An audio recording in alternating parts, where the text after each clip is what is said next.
Ang tatalakayin ko ngayon ay patungkol sa factoring sum and difference of two cubes. Siyempre, bago matapos ang video ito, dapat matutunan niyo ang mga to.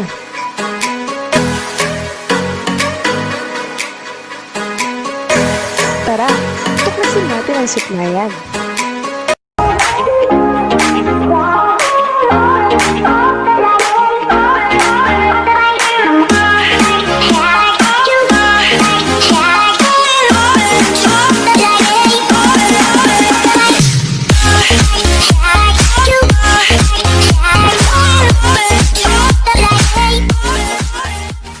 Are you ready? Let's start!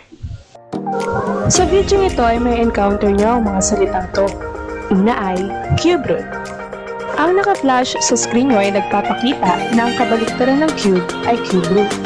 Kumbaga, 2 cube or 2 times 2 times 2 is equal to 8 and cube root of 8 is equal to 2. Sa madaling salita, mag-iisip ka lang ng isang number na kapag multiply mo sa sarili niya ng 3 beses, ang sagot ay yung given number.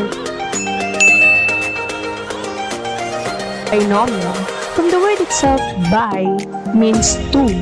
Ibig sabihin, it is a polynomial with 2 terms. Ngayon na alam mo na ang lahat ng yon. Ano nga ba ang sum and difference of 2 cubes? Sum and difference of 2 cubes can be written in the form of this: x cubed plus y cubed and x cubed minus y cubed. Yung una ay sum of 2 cubes dahil sa plus sign. At yung pangalawa naman ay difference of 2 cubes dahil may minus sign. At kung mapapansin nyo, ang ating first term at last term ay perfect cube. Ngayon, kilatisin natin ang polynomial na ito. Ito ba ay isang sum and difference of 2 cubes?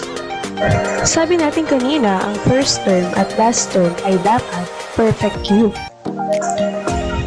Pero kung mapapansin nyo, ang 9 ay hindi perfect cube dahil 2 beses lang minultiply sa sarili niya ang 3. Samantalang ang a cube naman ay isang perfect cube. Ibig sabihin, hindi ito sum or difference of 2 cubes dahil hindi parehong perfect cubes ang ating mga terms. Let's try this given polynomial. Perfect cube ba si first term? Yes. How about the last term?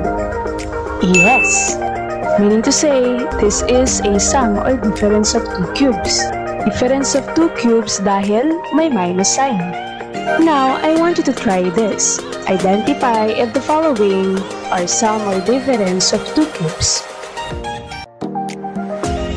If your answer are this, then you are ready to factor it.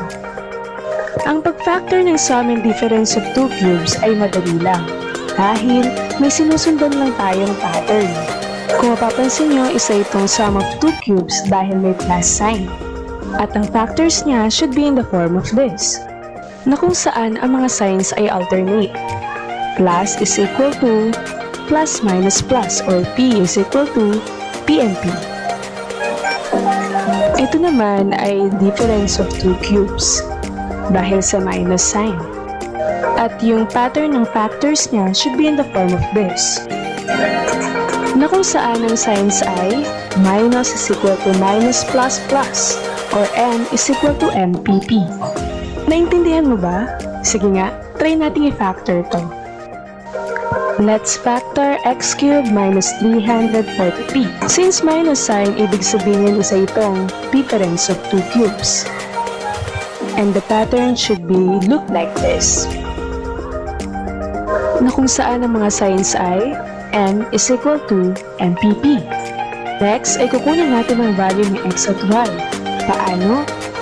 Just get the cube root of the first term, x cubed, and the cube root of the last term, 343. Cube root of x cubed is equal to x times x times x. Ibig sabihin, ang cube root ng x ay x. Cube root of 343 is equal to 7 times 7 times 7. So 7 is the cube root of 343. Ibig sabihin, the value of x is equal to x and the value of y is equal to 7. Next, isa-substitute natin yung value ni x and y sa given pattern. Let's copy the given x cubed minus 343 is equal to x.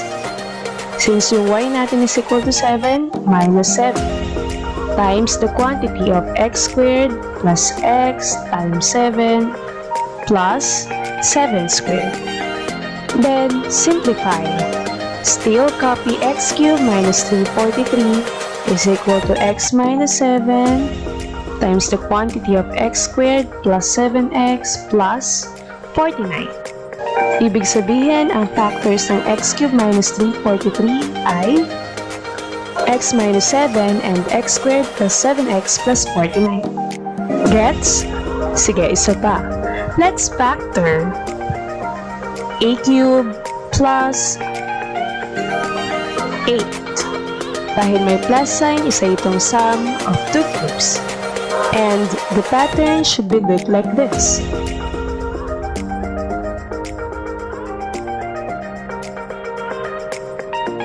At ang signs ay p is equal to p and t, where plus is equal to plus minus plus.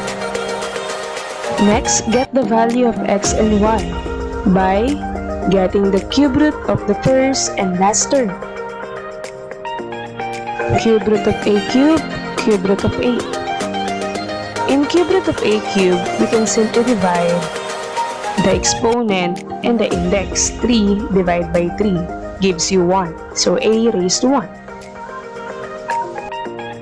We can also say that a cube is equal to a times a times a.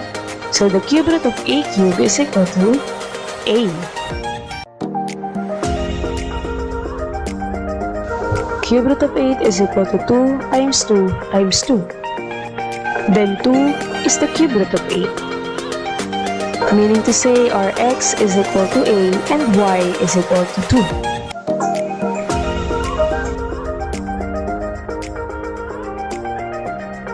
Then substitute the value of x and y to the given pattern. Papalitan natin yung mga x ng letter A at ng 2 naman sa mga letter y.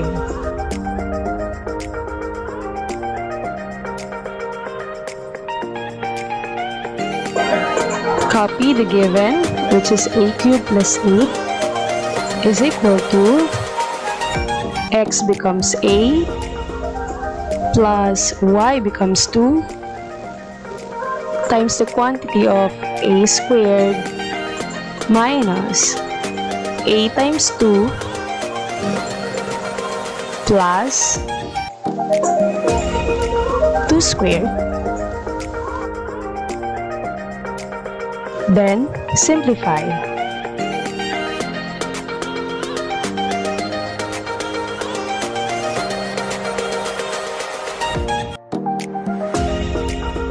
A times 2 is equal to 2a, plus 2 times 2 is equal to 4. Then the factors of a cubed plus 8 are a plus 2 and a squared minus 2a plus 4. Let's see if you learned something today. I want you to try this. Factor the following.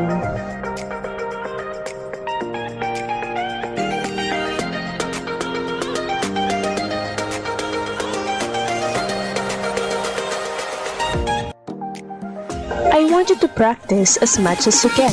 So if you want to know the answers, wait for my next video. And don't forget to like, share, comment, and subscribe to my channel. Thanks for watching.